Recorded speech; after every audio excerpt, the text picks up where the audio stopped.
പാലക്കാട് രൂപതയിലെ 2 വൈദികർക്കെതിരെ വിജിലൻസ് അന്വേഷണം. Thachampara Saint Mary's ചർച്ചിൽ വികാരിയായിരുന്ന father Biju Plathottam, father Toji Chellankottu, കൈക്കാരൻ Shaji എന്നിവർക്കെതിരെയാണ് അന്വേഷണം. തച്ചമ്പാറ പള്ളിയിലെ മണ്ണ് ഖനനവുമായി ബന്ധപ്പെട്ട ക്രമക്കേടിലാണ് അന്വേഷണം.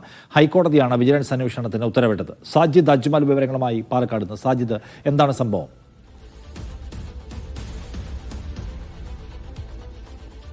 നിഷാദ്, സാധാരണ വിജിലൻസ് അന്വേഷണം നടത്താറുള്ളത് ഈ കൈക്കൂലിയുമായി ബന്ധപ്പെട്ടോ ഇല്ലെങ്കിൽ അഴിമതിയുമായി ബന്ധപ്പെട്ട് സർക്കാർ ഉദ്യോഗസ്ഥരോ ഇല്ലെങ്കിൽ ജനപ്രതിനിധികളോ ഈ സർക്കാർ കരാറുകാരോ മറ്റോ ആണ്.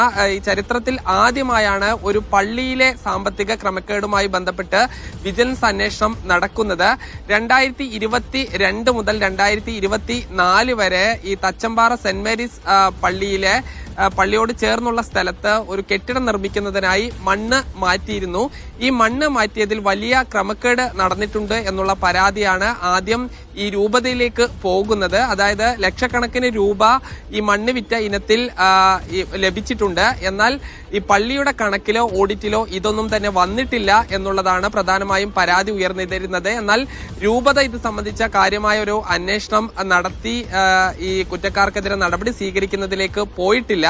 അതോടുകൂടിയാണ് പിന്നീട് ഈ വിജിലൻസിന് പരാതി കൊടുക്കുന്നത്. ഈ വിജിലൻസ് സെക്രട്ടറി ഇത് സംബന്ധിച്ച് നികുതി വകുപ്പിനോടും അതോടൊപ്പം തന്നെ ആഭ്യന്തര വകുപ്പിനോടും വ്യവസായ വകുപ്പിനോടും ഈ വിശദീകരണം ചോദിച്ചിരുന്നു. പിന്നീടാണ് ഹൈക്കോടതിയെ പരാതിക്കാരൻ സമീപിക്കുന്നത്. പരാതിക്കാരനും ഇതേ ഇടവകയിലുള്ള വ്യക്തിയാണ്. അതിലാണ് ഇപ്പോൾ ഹൈക്കോടതി ഒരു ഉത്തരവിട്ടിരിക്കുന്നത്. അന്ന് പള്ളിയുടെ ചുമതല ഉണ്ടായിരുന്ന ഫാദർ ബിജു പ്ലാന്തോട്ടം, ഫാദർ ടോജി ചെല്ലങ്കോട്, ഈ കൈക്കാരൻ ഷാജി എന്നിവർക്കെതിരെ, കൈക്കാരനാണ് അവിടുത്തെ ഈ സാമ്പത്തിക കാര്യങ്ങളുടെ എല്ലാം ചുമതല വഹിക്കുന്നത്, ഇവർക്കെതിരെ വിജിലൻസ് അന്വേഷണം നടത്താനുള്ള ഉത്തരവാണ് ഇട്ടിരിക്കുന്നത്. എന്തായാലും ഒരു അപൂർവമായാണ് ഈ ഒരു പള്ളിയിലെ കേസുമായി ബന്ധപ്പെട്ട് ഈ വിജിലൻസ് അന്വേഷണം പ്രഖ്യാപിക്കുന്നത്. നിഷാദ്, ശരി.